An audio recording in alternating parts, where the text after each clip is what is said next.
Hi అండి, అందరికీ నమస్కారం. Welcome to my YouTube channel. ఈ వీడియోలో ఇప్పుడే అందిన వార్త అండి. విడుదల రజనీ భారీ కిడ్నాప్ వివరాలు వీడియోలో తెలుసుకుందాం. వీడియో అయితే చివరి వరకు చూసేయండి, అప్పుడు పూర్తి ఇన్ఫర్మేషన్ అనేది అర్థమవుతుంది.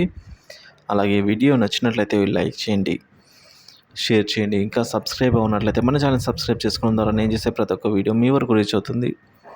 విడుదల రజనీ కిడ్నాప్ వ్యవహారంపై సమగ్ర విచారణ జరిపించాలని మాజీ ఎమ్మెల్యే నన్ను పంపారని రాజకుమారి గుంటూరు మిర్చి యార్డ్ మాజీ చైర్మన్ మన్నవ సుబ్బారావు విజ్ఞప్తి చేశారండి. శనివారం వారు అమరావతి సచివాలయంలో రాష్ట్ర ఎన్నికల ప్రధాన అధికారి ముఖేష్ కుమార్ మీనాను కలిసి వారైతే ఆ మేరకు ఫిర్యాదు ఇచ్చినట్లయితే సమాచారం. ఇక కుట్ర చేసి కిడ్నాప్ చేశారంటున్నారండి.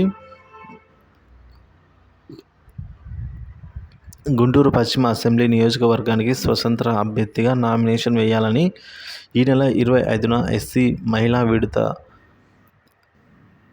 విడుదల రజనీ అయితే సిద్ధమయ్యారు. ఆమె కిడ్నాప్ అయ్యారండి. ఇక వైసీపీ అభ్యర్థి పేరు కూడా విడుదల రజనీ కావడంతో వారు పోలీసులతో కలిసి కుట్రపూరితంగా ఈ కిడ్నాప్ చేశారని అయితే అనుమానాలు వ్యక్తమవుతున్నాయి.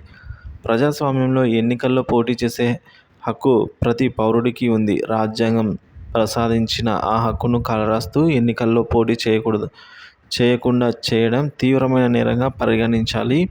ఎస్సీ మహిళ అయినందునే ఈ కిడ్నాప్కు పాల్పడ్డారు. దీనిపై సమగ్ర విచారణ జరిపి బాధ్యులపై కఠిన చర్యలు తీసుకోవాలి. అదేవిధంగా ఎన్నికల అఫిడవిట్లో అయితే తప్పుడు సమాచారాన్ని పొందుపరిచిన గుంటూరు పశ్చిమ నియోజకవర్గ వైసీపీ అభ్యర్థి విడుదల రజనీ అఫిడవిట్ను అయితే పరిశీలించకుండా ప్రతిపక్షాల ఫిర్యాదును పట్టించుకోకుండా వ్యవహరించి రిటర్నింగ్ అధికారి ఆర్ఓ రాజ్యలక్ష్మిపై తగిన చర్యలు తీసుకోవాలి అని అయితే సీఈఓకి ఫిర్యాదు చేయడం జరిగిందండి.